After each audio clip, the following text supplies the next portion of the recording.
আসসালামু আলাইকুম। বিলিস ফার্মিং চ্যানেলের পক্ষ থেকে সবাইকে আন্তরিক অভিনন্দন এবং শুভেচ্ছা। আশা করছি সবাই ভালো আছেন। অনেক দিন পর আপনাদের সামনে আমার হাঁসের একটি ভিডিও নিয়ে আসলাম। আমার হাঁসগুলোর বয়স হচ্ছে যে আপনার 7 মাস। আল্লাহর রহমতে আমি কিছুদিন আগে হচ্ছে যে আপনাদের সাথে একটা ভিডিও শেয়ার করেছিলাম যে আমার হাঁসগুলো অসুস্থ, আমার মনটা অনেক খারাপ ছিল। আল্লাহর রহমতে এবং আমার অক্লান্ত পরিশ্রমে আমার হাঁসগুলো এখন মোটামুটি সুস্থ। তো হচ্ছে যে এখন কিছুটা ভালো লাগছে আর কি।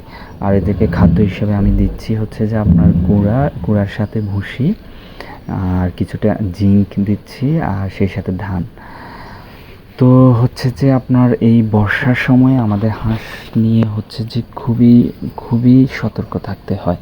কেননা হচ্ছে যে আপনার টানা বর্ষার কারণে হাঁসদের অসুস্থ লেগে যায়, ঠান্ডা লেগে যায়, আর ঠান্ডার থেকে হচ্ছে যে আপনার অসুস্থ দেখা যাচ্ছে যে আমার শীতকালীন যে ঠান্ডাটা সেটা যদিও হাঁসে আপনার মানে হচ্ছে যে শীতকালের যে ঠান্ডাটা সেটা হচ্ছে যে হাঁস কোনো রকম সহ্য করে যেতে পারে, মানে কীভাবে জানি ওদের শারীরিক তাপমাত্রার সাথে ব্যালেন্স নিতে পারে। কিন্তু আপনার যে বর্ষার ঠান্ডাটা সেটা হচ্ছে যে অতিরিক্ত বর্ষার ফলে অতিরিক্ত পানিতে থাকার ফলে দেখা যাচ্ছে যে এদের ঠান্ডা লেগে যায়, আর সেটা থেকে হচ্ছে যে হাঁস আপনার সমস্যা দেখা দেয়। তো এই জন্য হচ্ছে যে বর্ষাতে একটু কষ্ট হয়ে যাচ্ছে, কষ্ট হলো।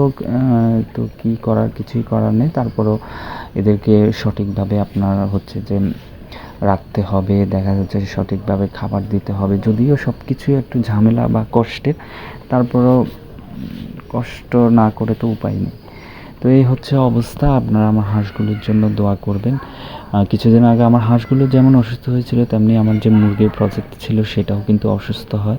আসলে আমি মেডিসিন দিয়ে চেষ্টা করেছিলাম, বাট ওদেরকে মানে বাঁচাতে পারি নাই, খুবই কষ্ট লেগেছে। আর আমার মুরগিগুলো এত সুন্দর ছিল, এত বড় ছিল, মানে দেশি মুরগি আমাদের কখনো আর এমন হয়নি। তো সেটা নিয়েও আপনাদের সাথে ভিডিও শেয়ার করব। তো আমার হাঁসের বিপদটা আল্লাহ রহমত করছে, তো এই জন্য কিছুটা ভালো লেগেছে, মানে ভালো লাগছে আর কি। তো আমার হচ্ছে যে প্রথম ভুলটা হচ্ছে যে আমি এদেরকে রাখার জন্য সঠিকভাবে জায়গা দিতে পারিনি।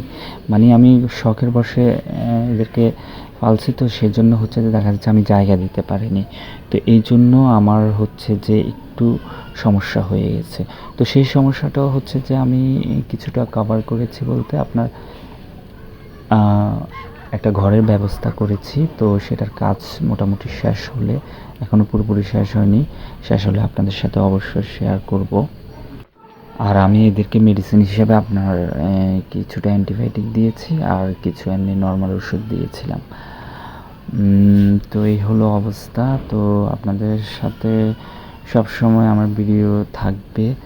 আর আমার তো এটা নিয়ে একটা কিছু মানে ভালো একটা প্রজেক্ট করার ইচ্ছা আছে। এই হচ্ছে আমার ঘর, হাঁসের ঘরটা আমি ছাদের মধ্যে ব্যবস্থা করেছি, নিচে আমার ওরকম জায়গা নেই।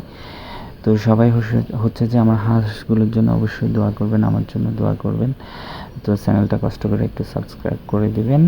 আজকের মতো এই পর্যন্ত। সবাই ভালো থাকবেন, সুস্থ থাকবেন, সবার জন্য দোয়া রইল। আর আমার জন্য সবাই দোয়া করবেন। আল্লাহ হাফেজ।